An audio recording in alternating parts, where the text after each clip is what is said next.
And you're also putting them on notice that you're only going to take 15 minutes of their time if they will agree to this. You're not going to get them on the phone for an hour, 2 hours, or the afternoon. So you're respectful of their time. I like to try to get them to agree to a phone call because there's two reasons. One is people sometimes say things that they wouldn't put in writing. So you might get more rich comments. And second of all, if someone's going to give you 15 minutes of their time, do you want 15 minutes of their time as they type or 15 minutes of their time as they speak? Right? Most people can talk faster than they can type. So if I'm going to give you 15 minutes of my time, I'll be able to say more than I could write in those 15 minutes. So again, the phone conversation is better. I highly recommend, again, just a brief phone call. If they want to stretch it out longer than that, that's great. But you just ask for 10 or 15 minutes, increases the chances that you're going to get a positive response to your request. You go, why bother? What are you going to get out of 10 to 15 minutes? If you use it wisely, you can get a lot out of it. And wisely means write down your questions in advance. Don't shoot from the hip, have them written down, put them in priority order, highest priority first. And then this is really important. You ask a question and then you shut up. Say you have to shut up or they can't answer it. A lot of people, I've only got 15 minutes, so I'll just keep asking questions. Well, then they have no time to answer any of the questions if you just keep asking questions. So you ask a question and then shut up, let them answer it. A couple of the agencies, and you heard from both NOAA and NSF today, have this requirement for a pre-proposal communication. NOAA, like Department of Energy, uses the letter of intent that you have to submit in advance of the proposal. And then you heard about the project pitch that NSF requires as a precursor to your proposal being invited, your phase one proposal being invited. One way to understand some of the agency's differences before you talk to them, pick up the solicitation. Just read the thing. It tells you about the agency and what they're thinking and what they're interested in and what their priorities are. And where you find it is on the internet. So SBIR.gov will link you to them. Our website, the SBIR page, if you scroll to the bottom of the page, we've got them all linked down there. That'll get you to the website. Now you still have to find the solicitation, and that's unfortunately many times not readily apparent where it is. You have to dig around a little bit to find it a lot of times. All right, so you found a topic, you've talked with the agency, you're encouraged, you're feeling good about submitting a proposal. You got to register though, and this is a good idea to get this done before you start working on the proposal.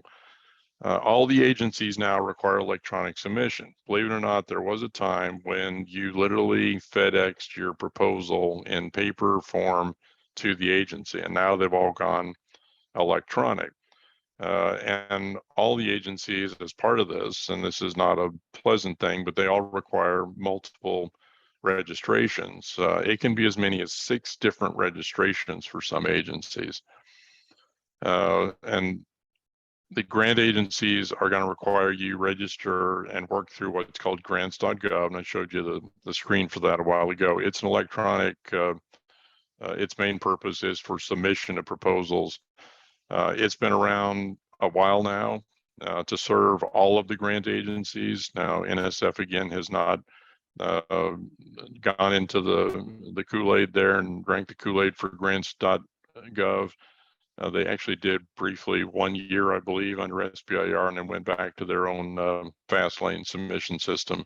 But most of the other agencies we're talking about at SBIR will use grants.gov. Grants.gov was not implemented well, let me put it that way, and it continues to have its issues, but you have to use it. You don't have a choice. I'll also tell you they got a 24/7 help desk, which I think speaks to the problems with grants.gov, that they have to have a 24/7 help desk. But it also means that when you run into a problem, any time of the day or night, you can contact them and get the question answered. In contrast, DoD's search engine is Monday to Friday, 9 to 5 Eastern time. So you have any problems outside 9 to 5 Eastern time, Monday through Friday, tough. Got to wait for the next opportunity. Contract agencies, there's no common submission system like contracts.gov or anything like that. Each agency has their own. I do love Department of Education, by the way. You write your proposal, you turn it into a PDF, and you email it to them. I think that's a great electronic submission process, but it'll probably never catch on. So get registered in advance. Just get it done. Multiple registrations, and the one that's really having caused problems repeatedly, and it continues today, is SAM. SAM is system-wide area management, such and such, whatever, and it continues to be a problem to get the registration done. It's frustrating because SAM really is not needed for someone just submitting a proposal. It's really only needed when you get an award. But the federal system, particularly grants.gov, built itself such that you had to register on SAM before you could register on grants.gov. So you have to register on the system. But I wanted to give you that little bit of background because I had somebody the other day and he says, SAM is asking me for my bank account. Why is it asking for my bank account for submitting a proposal? And they're asking for the bank account information because SAM is used when you get an award. They want to know where to put your checks. So that's why you get these questions that don't have a lot of relevancy to you. SAM is slow getting registration done. They're blaming it on having to get something called a cage code. They have to go out and get it and then bring it back to your application. So a little trick I want you to be aware of: if you're applying for grants, so if you're applying at NSF, NIH, Department of Energy, USDA, NOAA, when you apply on SAM, there'll be a question, and I'm paraphrasing here, but the question basically says, are you looking for contracts or you just want funding?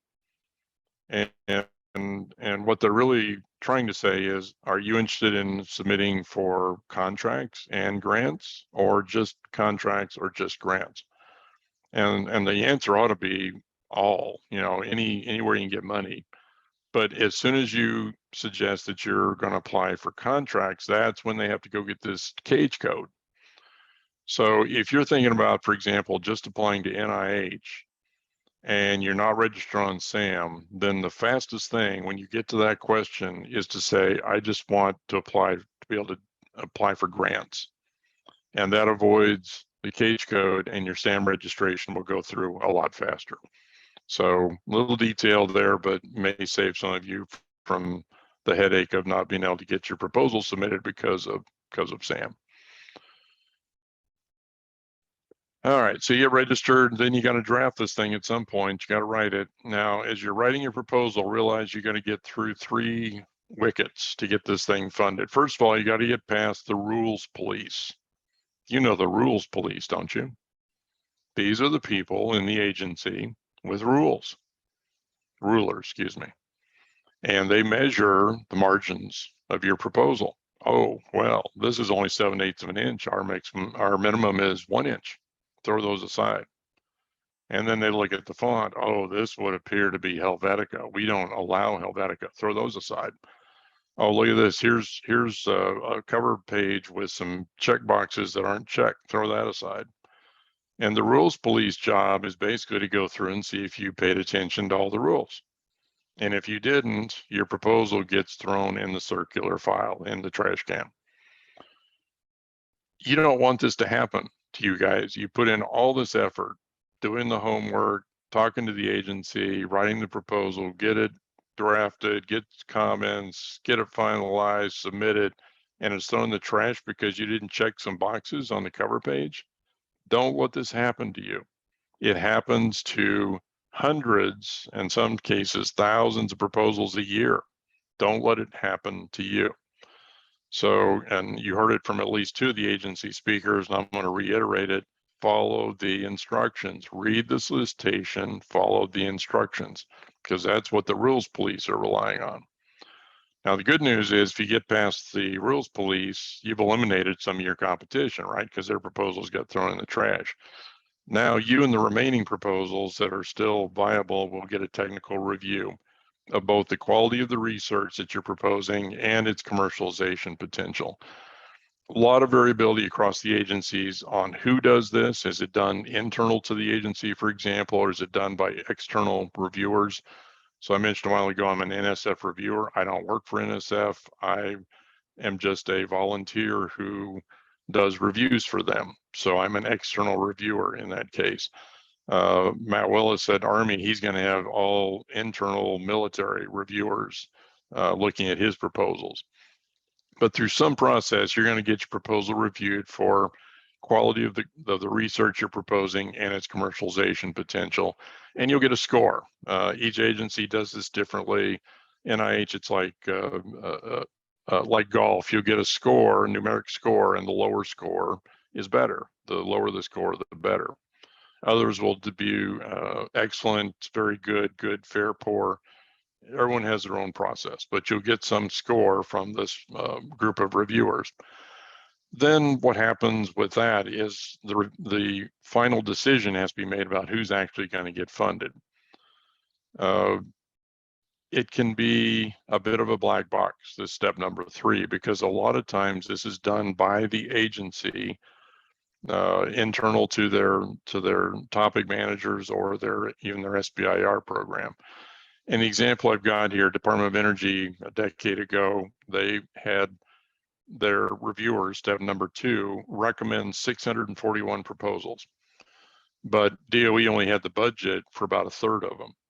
So DOE staff, administration, management, if you will, had to decide how do we whittle down 641 down to 229.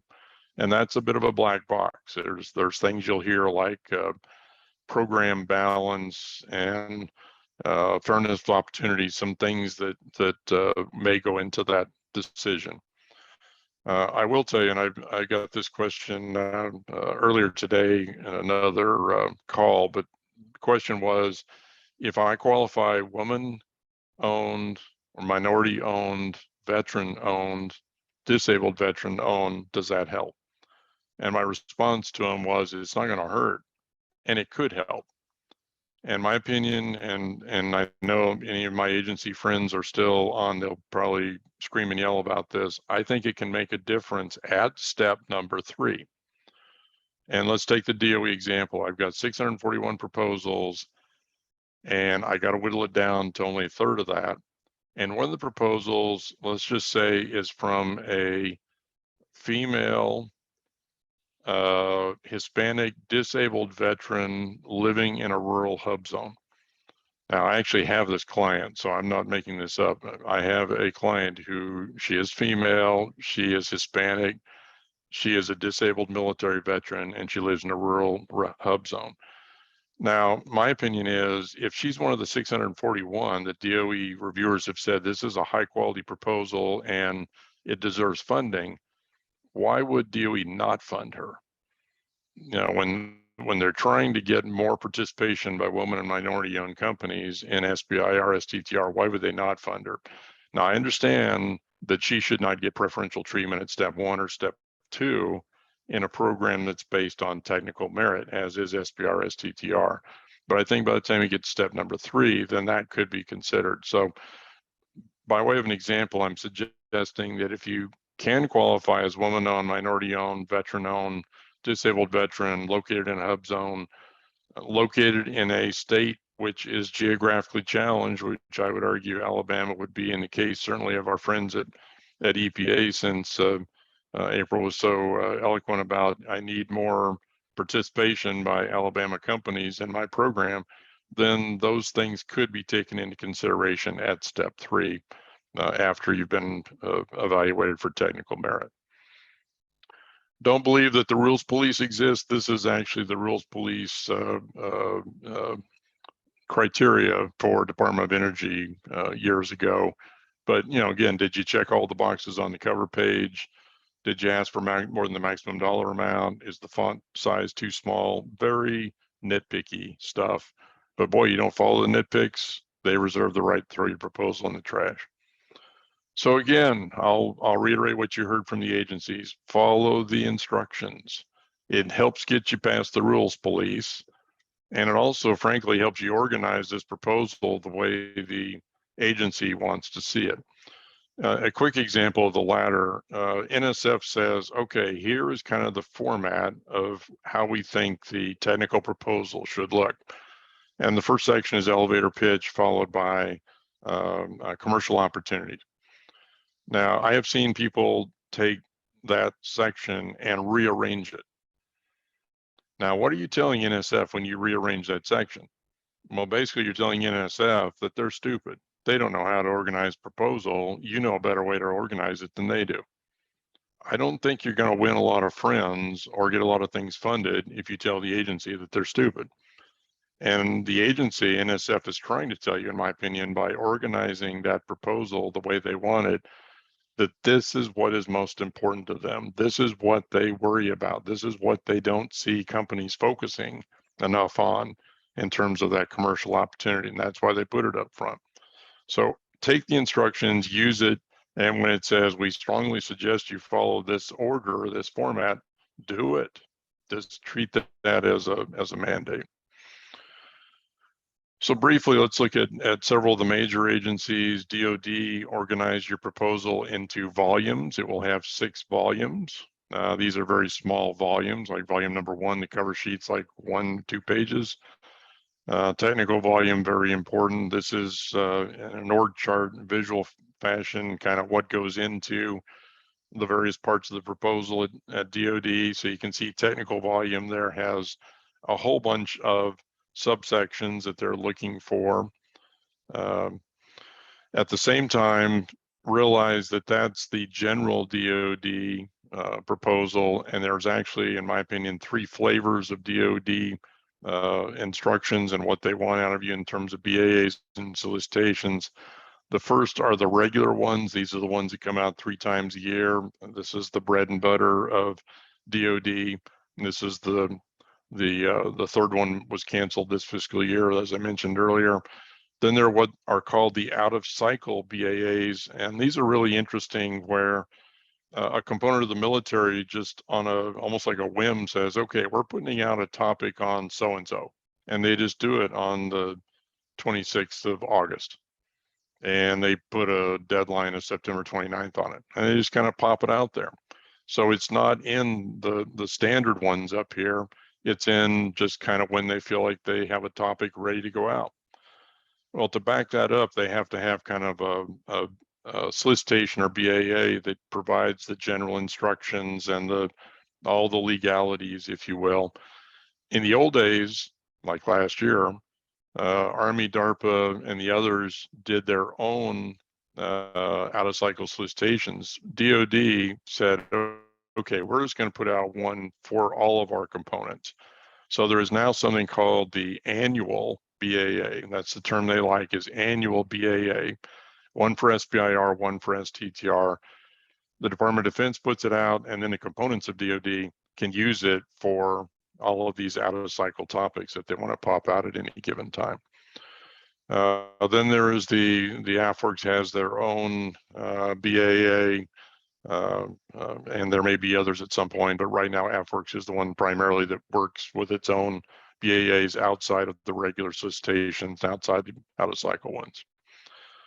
DoD instructions, you'll see general DoD instructions that are routinely violated, vetoed by one of the components instructions. So Navy, for example, says, no, you can't put 20 pages into the second volume. We're only going to accept 10 pages.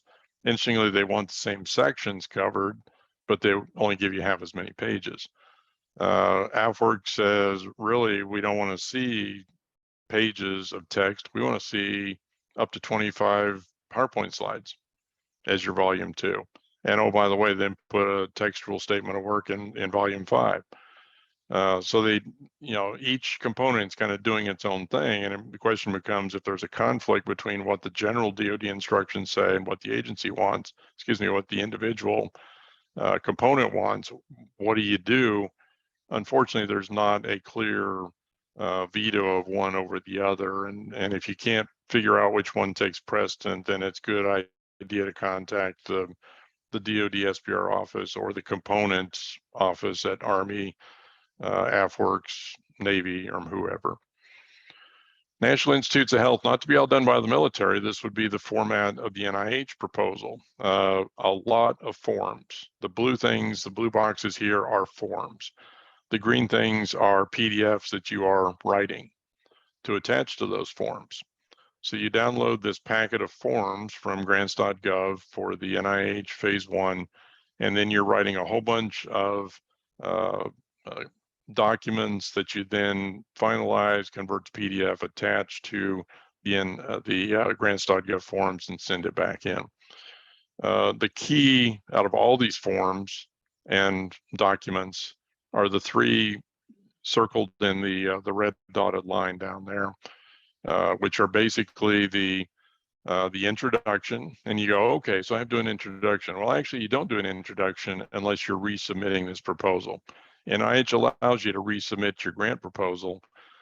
And if you do that, you have to put in an introduction, but otherwise you don't put in an introduction. And it sounds odd that you're writing a proposal with no introduction, but that's the format for NIH. So the great thing is, if you're resubmitting, they give you this one page to basically tell the reviewers how you've responded to their criticisms. So it can be a very valuable one page for setting the tone, showing that you can be coached, maybe explaining some things that the reviewers misunderstood, and so on. But for those of you that are doing a new NIH phase 1 proposal, you will start with the aims, specific aims page, which is kind of a one-page executive summary of your NIH proposal. So you kind of explain the problem, you explain your innovative solution to the problem, and then you state how, using what are called aims, you and I would call it objectives, they call them aims. You list and briefly describe 2 to 4 objectives that will allow you to prove that your innovation solves the problem, basically show how you're going to do phase 1. And then the third part of the NIH guts is the what's called the research strategy, which has 3 sections. And pay attention to the instructions, because the instructions clearly say the research strategy should have 3 sections titled Significance, Innovation, and Approach, and they should be presented in that order: Significance, Innovation, and Approach. So don't have 4 sections, have 3. Don't put innovation for significance, put them in this order. And in interest of time, I won't go into the specifics, but I've given you some detail there on some suggestions of what to do in those various sections of that 6-page research strategy. NIH, unlike many of the agencies, they don't put the instructions in the solicitation or their FOA. They put it in a separate document called the instruction guide. And what you want to do is look for, up at the top here, version G. That is the current version. They do a new version roughly on an annual basis. It's somewhat irregular, but roughly on an annual basis. Look for version G. That's the one that you want to be using right now. And here's where to find it. NSF, not quite as complicated as NIH, but not far off. Fewer forms, but probably as many attachments. And again, the dotted line suggests the real key part of the NSF proposal, which is the project description. 15 pages. And again, they say, we recommend you include these sections in this order. Well, doesn't say you have to, but it basically says, this is how we think your proposal should be organized. Don't you agree that this is the right way to organize your proposal? And if you don't do that, again, you're telling NSF they're stupid and they don't know how to organize proposal, and you're straightening them out. Well, I don't think you want to tell your potential customer that they're stupid and you want to straighten them out. So first thing is an elevator pitch, 1-pager, kind of get them excited. Someone described to me, and I like this description, it's not totally like an angel or VC elevator pitch. It's more of a technical version of that elevator, of that angel or VC pitch. So it's got a little technology in it, but it does have a sales pitch to it, getting the reviewer kind of excited about this project. Then commercial opportunity, what's the market for this? Who's your competition? What are you thinking in terms of a model? How would you get it commercialized? Who do you need to add to the team? Then technical solution gets into, tell us a little bit about the innovation and what the risks are behind it. Section D talks about the team, who have you got on board to do the technical work? Who do you have on board to help with commercialization? And if you don't have a lot of the commercialization team on board, be clear about that and just say who you need and when you would bring them on.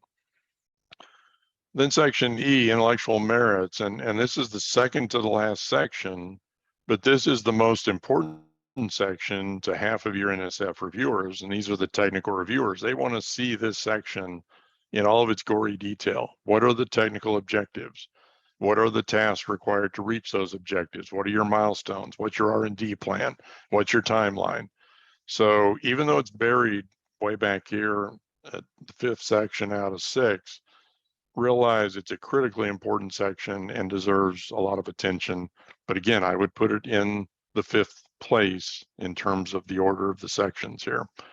And then broader impact is a relatively new section that NSF wants you to talk a little bit about what's the bigger opportunity here in terms of benefiting society and increasing STEM awareness and what have you. All right, so we get the proposal drafted. Now, before you send it in, I recommend you get it reviewed because, do you use spell checker? Good. Do you trust it? Even better, right? Because it's not always gonna treat you right. I have seen many asses in SBIR proposals, and that's because people were trying to write assess, and they type quickly and they drop the last S off. So you got asses, right? So what does spell checker do when it sees asses? That's good with that. Yeah, I'm good with that. No problem. So you can't rely on spell checker. I also think the instructions, particularly DoD, are so disjointed between so many, the general instructions and the component specific and so on. There's a real good chance you miss something in the instructions in your efforts to try to write this thing. And you also just need somebody to look at this thing that wasn't involved in writing it to see the leaps of faith, the inconsistencies, the terms that haven't been defined, all sorts of issues like that. So this can be someone within the company who wasn't involved in drafting it. It can be your spouse or your teenager, because they're highly critical of everything you do in your life anyway. Anyone who can read and pay attention to detail can read the instructions, look at what you wrote, and say whether you did it or not. I think people sometimes feel this has to be a technical expert. I don't agree with that. I think you're the technical expert, and what you're looking for here is someone to help you with the order and the presentation and the pitch, as opposed to the technical details. And last thing you really want this person to be is willing to be critical of you, because if they just pat you on the back and tell you how marvelous you are, trust me, the reviewers at the agency aren't going to pat you on the back and tell you how wonderful you are. They're going to try to rip you to shreds, because that's how they show their fellow reviewers how intelligent they are, because they ripped you to shreds. So get someone else who's willing to be critical before you finalize and submit, so that you can get some of those loose ends tied up. All right, I would recommend you submit multiple days before the deadline. I'm saying 5, but multiple days. People think electronic submission means I can just put it in at the last minute.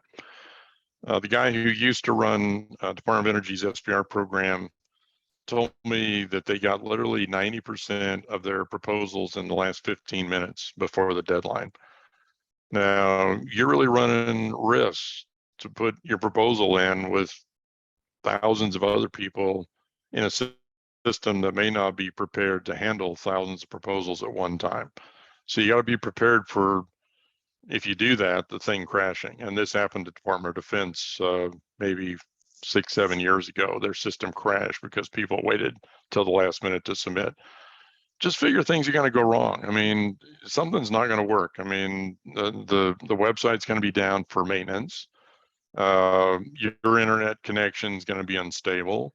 Something's going to happen in your personal life that priorities demand your attention be put on that rather than this. Just figure that's going to happen. Don't put yourself in a position where you're at the last minute and you have to decide between a personal issue that must be dealt with and getting your proposal submitted. And also you want to contact the help desk. If you're doing it at the last minute, you're going to have to wait in line because everybody else is trying to call the help desk at the last minute. So I recommend you start to upload this thing days in advance. I'm saying 5, maybe that's more than you feel you need, but do at least 3. Because it may take a day or 2 to find errors in your submission, figure out what they are, get them corrected, and get the corrections to take effect before things are finalized. And finally, the 7th and final step, debrief. This is a really nice feature, I think, of SBIR STTR. If you will submit a proposal, you're entitled to one of 2 things. You're entitled to either an award, which is obviously why we're all doing this, but if you don't get an award, you're entitled to feedback on why you're not getting an award. And that feedback is referred to as a debriefing. And the purpose of the debrief is basically learn from your mistakes, learn to do better next time. And that is the main purpose. But the other value of this is it helps you see what the reviewers liked and disliked about your proposal. Now, I will tell you, in most cases, when you read that, you're going to be mad. You're not going to believe what morons they have doing the reviews for so-and-so agency that you submitted to. How did this idiot not see that I answered that very clearly back there on page 16? Well, then after you've kind of cooled down, go back and say, well, why didn't the moron see what I wrote on page 16? And the answer may be because the moron didn't read that far because they got turned off by the proposal by page 6. So maybe that issue should have been addressed in the early part of the proposal, not the end of the proposal.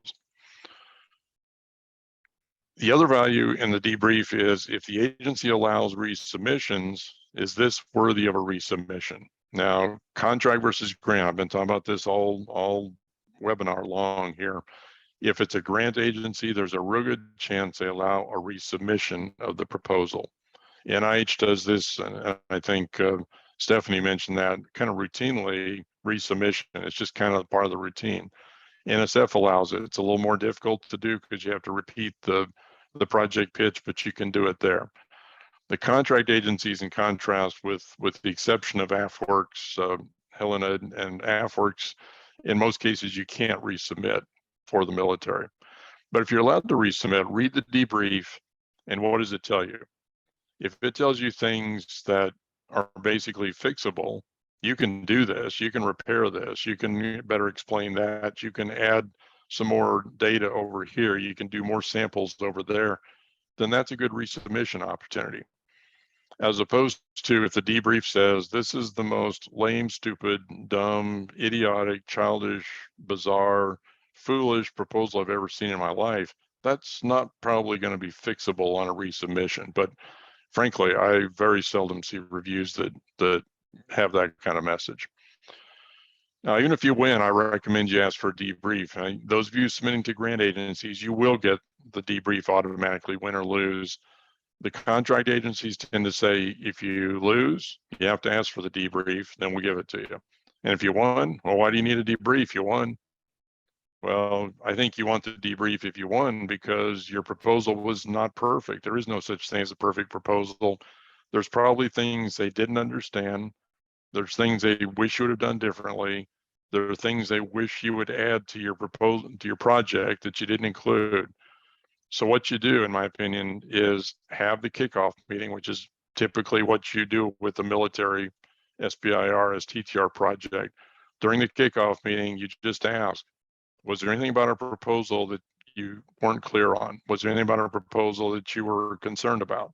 Is there anything that you would recommend we try to address as part of our phase 1 project? So you're basically asking for a verbal debrief, if you will, during your kickoff meeting.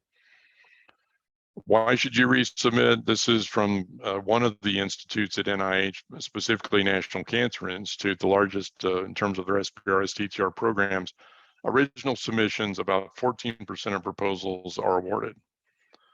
Of those then that resubmit, you come back with a success rate of another 10%, up to 24%.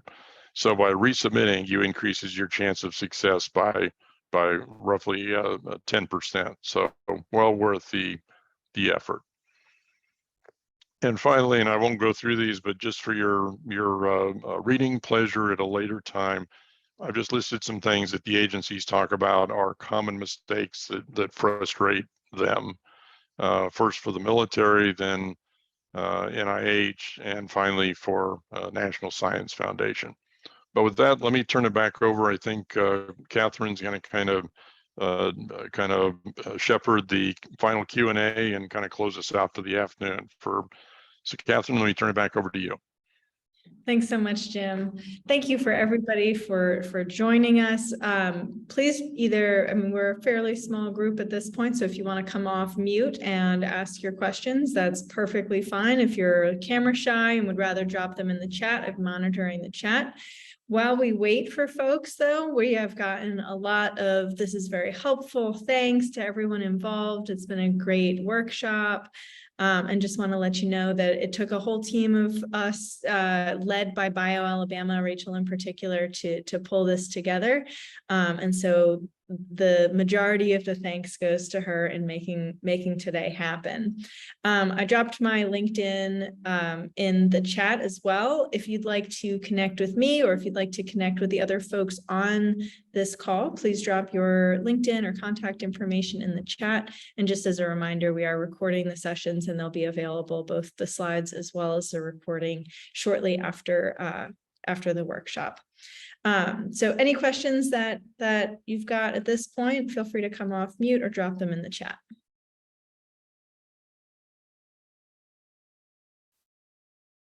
While you gather your thoughts, I've got kind of a general question for you, Jim.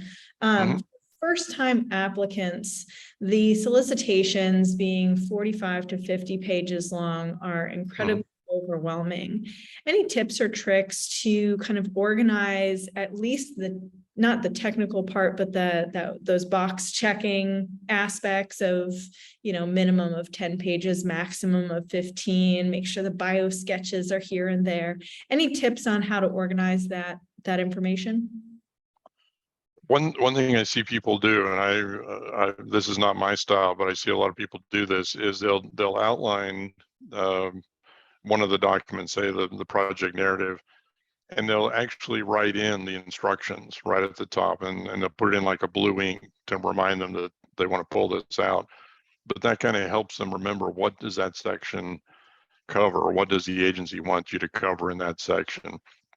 I've got another client who, very similar to that, he'll write a section, a paragraph, and then again, kind of parenthetically, he says, this addresses our qualifications. And then he'll write another paragraph or two, and then parenthetically, this is addressing our prior research. And that works very well for him. So part of it is just what's your style? I mean, how do you get organized on work that you do, that you like getting things done? I for example, I like getting the dumb forms out of the way. It drives me crazy to have forms sitting there. And if I get a bunch of forms done, I feel like I've made progress. And now I can focus on the technical proposal because I don't have to worry about those dumb forms. Now, that's just completely contrary to what most people tell you, which is, oh, you ought to concentrate on the heart of the proposal and then come back and worry about the dumb forms later. That's just not the way I'm wired. And I know that now, and it works for me. So I think that's important, is to learn what works for you in terms of an effective approach to this. Don't wait till the last minute. People ask me how much effort does it take to do a phase 1 proposal? This first one's going to be a lot more effort because many of you are starting from scratch. You don't have any boilerplate to take from. You don't have experience with a particular set of forms or anything like that. But there's a lot of variability in how much it will take you to do, because some of us are very good writers and we can just kind of start writing. Others, you have to kind of outline and then struggle and then draft and redraft, and it's going to take you longer. That's one variable. If you're going to include, like on an STTR, university or federal lab, that's going to take some extra time. You need to build that in. If you don't have things like SAM and grants.gov registrations done, that's going to take some extra time. you can spend, I would say on your first phase one, you could easily spend 60 hours minimum getting that done. I've seen people do it in less and get lucky and be successful, but there's a lot to it, and it's going to take a lot, particularly this first one. Marshall has a great question in the chat. Is there any reason not to submit to multiple funding sources? Excellent question. Yes, there's really not a good reason, as long as you do it correctly. And what I mean by correctly is the agencies are absolutely paranoid that you are going to submit to multiple agencies, and multiple agencies are going to fund you, and you're going to accept multiple awards, and you're going to get double paid by the federal government, maybe even triple paid by the federal government. And there's going to be a congressional investigation, and the NBC News is going to show up, and it's going to be horrible. They're just completely paranoid about that. And I know why, because of some things that happened in the past, but they're just paranoid about it. So if you're going to do sending similar or related proposals or the same proposal, multiple agencies, just tell them you're doing that.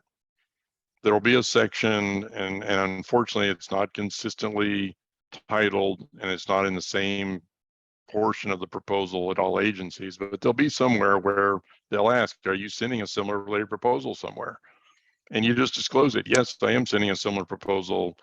NIH, I am sending a similar proposal to NSF. By the way, the difference between that proposal and this one is the following.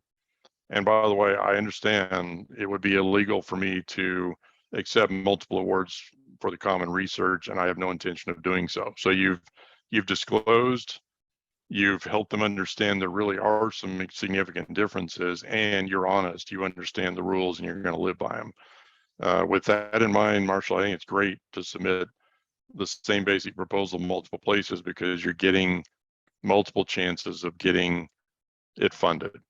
Now, I wouldn't send it to all 7 agencies that you heard from today, because then it looks like you're just kind of shotgunning it, and you have no faith that anybody's going to fund you. And frankly, you probably end up writing 7 mediocre proposals because you haven't got enough time to do that many good proposals. But sending it to 3 of the agencies, 2 or 3 of the agencies today, would be a great idea. Fantastic. Well, I don't see any other questions in the chat. So last call for questions. We're just about at 4 o'clock. So if there's no more questions, we will let you go. If you are one of the folks that signed up for one of the one-on-one sessions, you should have gotten an email confirmation today at some point, and you'll get a text message confirmation about an hour before your scheduled session. I will be here tomorrow moderating those as well. You can always reach out to me, Catherine@innovationdepot.org, and I'll drop my email in the chat. Thanks so much, everybody, for being here. We really appreciated your participation. Have a great rest of your day. Thanks, guys. Take care. Hi, thank you. Thank you. Thank you. Bye-bye. Bye.